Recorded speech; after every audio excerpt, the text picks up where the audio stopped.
இயற்கையின் தூய்மை, இல்லத்தரசிகளின் நம்பிக்கை. கயல் ஆக்ரோ ஃபுட்ஸ் தரமான மளிகை பொருட்களுக்கு இப்போதே ஆர்டர் செய்யுங்கள். தாவேக கூட்டணிக்குள் இருக்கும் பிரச்சனை போததென புதிதாக ஒரு பஞ்சாயத்து வெடித்து டெல்லி வரை பரபரப்பை பற்ற வைத்திருக்கிறது. காங்கிரஸ் தலைவர் ராகுல் காந்தியை பிரதமராக்க அந்த கட்சி மல்லு கட்டும் நிலையில் எங்கள் தளபதி விஜய் தான் அடுத்த பிரதமர் என்று பேசத் தொடங்கியிருக்கிறார்கள் அமைச்சர்களும் தாவேக சீனியர்களும். அமைச்சர்கள் செங்கோட்டையனில் தொடங்கி ஜெகதீஸ்வரி வரை அந்த பட்டியல் நீள்கிறது. முதல்வர் விஜயின் ஆட்சியை மாசாக காட்டி வட மாநிலங்களில் பரவி வரும் ரீல்ஸ்களும் அதற்கேற்ப அமைச்சர்கள் உதிர்க்கும் வார்த்தை முத்துக்களும் தாவேக கூட்டணியில் இருக்கும் காங்கிரஸ் கட்சியை கடும் டென்ஷன் ஆக்கியிருக்கிறது. ரசிகர் மன்ற மனநிலையிலிருந்து அமைச்சர்கள் இன்னும் வெளிவரவில்லை என்று காட்டமாகவே விமர்சித்திருக்கிறார் தமிழ்நாடு காங்கிரஸ் கமிட்டியின் தலைவர் மாணிக்கம் தாகூர். என்ன திட்டத்தில் இருக்கிறது தாவேகா? பிரதமர் வேட்பாளரா விஜய்? களமிறங்கி விசாரித்தோம். அடுத்த பிரதமர் விஜய் என்று முதலில் கொளுத்தி போட்டது அமைச்சர் ஆதவ் அர்ஜுனா தான். சமீபத்தில் சட்டமன்றத்தில் அவர் பேசும்போது தமிழகத்திலிருந்து எதிர்காலத்தில் ஒரு பிரதமர் உருவாக்கப்பட வேண்டும், நம் குரல் சட்டமன்றத்தில் ஒலித்தது போலவே நாடாளுமன்றத்திலும் ஒலிக்க வேண்டும் என்றார். அவரது பேச்சு முதல்வர் விஜயை பிரதமர் வேட்பாளராக முன்னிறுத்தும் முயற்சியாகவே அரசியல் வட்டாரங்களில் பார்க்கப்பட்டது. இந்த சூழலில் ஆதவின் வார்த்தைகளை தொட்டு மற்றவர்களும் பேச ஆரம்பித்து விட்டனர். தமிழ்நாட்டை ஆளுகிற சக்தி மட்டுமல்ல, எதிர்காலத்தில் நாட்டையே ஆளுகிற சக்தி படைத்தவர் நம்முடைய தலைவர் என்று சீனியர் அமைச்சரான செங்கோட்டையன் புகழ்பாட இன்றைய முதல்வர் நாளைய பிரதமர் என்பதில் எந்த ஒரு சந்தேகமும் இல்லை. நாம் அனைவரும் அதை நோக்கியே பயணிப்போம் என்று அறைகூவல் விடுத்திருக்கிறார் அமைச்சர் ஜெகதீஸ்வரி. முதல்வர் விஜயின் நண்பரும் மீன்வளத்துறை அமைச்சருமான ஸ்ரீநாத், தளபதி எங்கே போனாலும் போக்கஸ் இருக்கும், டெல்லிக்கு போனாலும் அந்த போக்கஸ் இருக்கும், நாளைக்கு டெல்லியே கூட அவருடையதாக இருக்கலாம் என்று இப்போதே துண்டு போடும் வேலையை ஆரம்பித்து விட்டார். சமீபத்தில் தாவேகாவில் இணைந்திருக்கும் அம்பாசமுத்திரம் முன்னாள் எம்எல்ஏ இசகி சுப்பையா, தமிழகத்தின் நிரந்தர முதல்வர் விஜய் என்பதில் நான் மாறுபடுகிறேன், இப்போது தமிழகத்தின் முதல்வர், நாளை பாரதத்தின் பிரதமர் என்று ஒரே போடாக போட்டிருக்கிறார். அமைச்சர் மரிய வில்சன், தமிழ்நாடு பாடநூல் கழகத்தின் தலைவர் லயோலா மணி, திருப்பத்தூர் எம்எல்ஏ சீனிவாச சேதுபதி போன்றவர்களும் விஜய் பிரதமர் ஆவார் என சொல்லி தங்கள் பங்குக்கு கூவியிருக்கின்றனர். இவர்களின் பேச்சு ஒரு புறம் இருக்க, கூட்டணியில் காங்கிரஸ் கட்சி இருக்கிறது, அவர்களை சங்கடப்படுத்தும் விதமாக யாரும் பேசக்கூடாது என்று தாவேகா தலைமையிலிருந்து ஒரு அறிவுறுத்தலும் வரவில்லை என்பதுதான் காங்கிரஸை கடுப்பாக்கி இருக்கிறது. பொறுமை இழந்த காங்கிரஸ் தலைவர் மாணிக்கம் தாகூர், தாவேகாவினர் ரசிகர் மன்ற மனநிலையிலேயே இருக்கிறார்கள். விஜய் முதலமைச்சர் ஆவதற்கு முதலில் ஆதரவு தெரிவித்தது காங்கிரஸ் தான். இல்லை என்றால் மத்திய அமைச்சர் அமித்ஷா அன்றைக்கே கதையை முடித்திருப்பார். அவர்கள் கட்சியை உடைத்து எடப்பாடி பழனிசாமியை முதலமைச்சராக்கியிருப்பார்கள் என்று சூடாக பதிலடி கொடுத்திருக்கிறார். இந்த விவகாரம் எல்லாம் ராகுலின் பார்வைக்கு அவசரமாக கொண்டு செல்லப்பட்டிருக்கின்றன.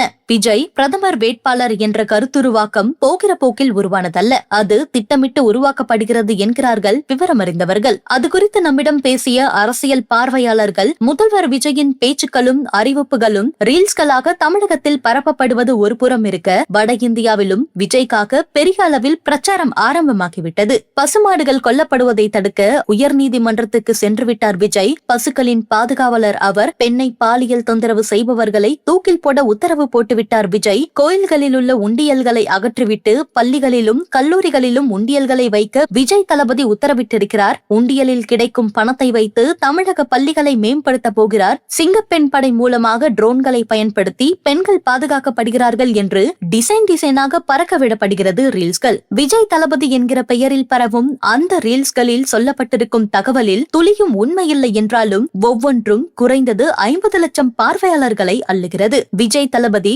ரீல்ஸ் ஹீரோ நஹி, ரியல் ஹீரோ ஹே என்று ஒரு பெண் பேசும் வீடியோ மட்டும் 1.4 கோடி பார்வைகளை கடந்திருக்கிறது. ஹரியானா, உத்தரப்பிரதேசம், பீகார், மகாராஷ்டிரா, மத்திய பிரதேசம், ஜார்க்கண்ட் மாநிலங்களை சேர்ந்த சோசியல் மீடியா இன்ஃபுளுசர்களை பயன்படுத்தி அந்த வீடியோக்கள் தயாராகின்றன. அதற்காக மட்டும் மாதத்திற்கு 5 கோடி ரூபாய் செலவு செய்யப்படுகிறது. தாவேகாவை சேர்ந்த ஒரு சீனியர் அமைச்சர் தான் அதற்கான பொறுப்பை ஏற்றிருக்கிறார். தாவேகாவின் தேர்தல் வெற்றி தமிழகத்தின் அரசியல் களத்தை மட்டுமல்ல, ஒட்டுமொத்த இந்திய அரசியலையும் புரட்டி போட்டுவிட்டது. மாற்றத்தை விரும்பும் இளைய சமுதாயத்தினர் பாரம்பரியமான அரசியல் கட்சிகளை விரும்பவில்லை என்பதை தெளிவுபடுத்தியிருக்கிறது அந்த வெற்றி. பீகாரின் பங்கிப்பூர் இடைத்தேர்தலில் ஜன்சுராஜ் கட்சியின் தலைவர் பிரசாந்த் கிஷோர் வெற்றி பெற்றதும், காக்ரோச் ஜனதா கட்சியினரின் போராட்டம் வெற்றியடைந்ததும் இளைஞர்கள் மாற்றத்தை விரும்பியதால் தான், அதை உணர்ந்ததால் தான் மத்திய அமைச்சர்களை ரீல்ஸில் கவனம் செலுத்த சொல்லியிருக்கிறார் பிரதமர் மோடி. முதல்வர் விஜய்க்கு தேசிய அளவில் இளைஞர்களிடம் நல்ல நல்ல பரிச்சயம் இருக்கிறது. கேரளா, ஆந்திரா, தெலுங்கானா,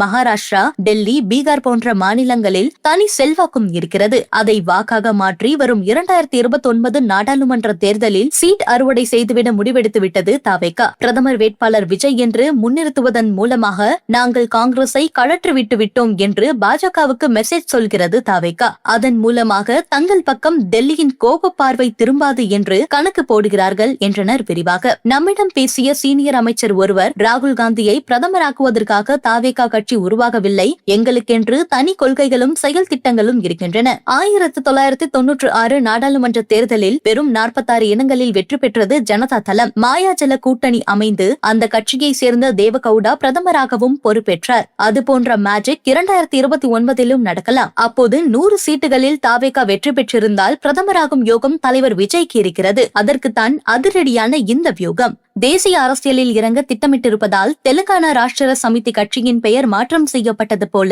தாவேகாவை தேசிய வெற்றி கழகம் என்று பெயர் மாற்றவும் ஆலோசிக்கப்பட்டிருக்கிறது.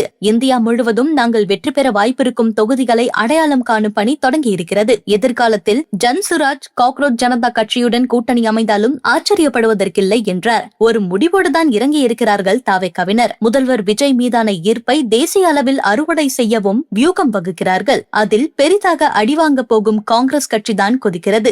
எங்களுக்கு கல்தா கொடுக்க பார்க்கிறீர்களா என்று பொறுமுகிறார்கள் கதர்கள். அதையெல்லாம் தாவேகா மேலிடம் கண்டு கொண்டதாகவே தெரியவில்லை. எங்கள் தளபதி எதை செய்தாலும் அதில் ஆழமான அர்த்தம் இருக்கும் என்று சொல்லி தாவேகாவினர் புன்னகையோடு கடந்து செல்கிறார்கள். தாவேகாவின் வியூகம் பலிக்குமா? இயற்கையின் சுவையும் ஆரோக்கியத்தின் நம்பிக்கையும் கயல் ஆக்ரோ ஃபுட்ஸ். செக்கை எண்ணெய் முதல் சிறுதானியங்கள் வரை உங்கள் குடும்பத்திற்கான முழுமையான தேர்வு. மேலும் தகவல்களுக்கு அழையுங்கள் 9384788000.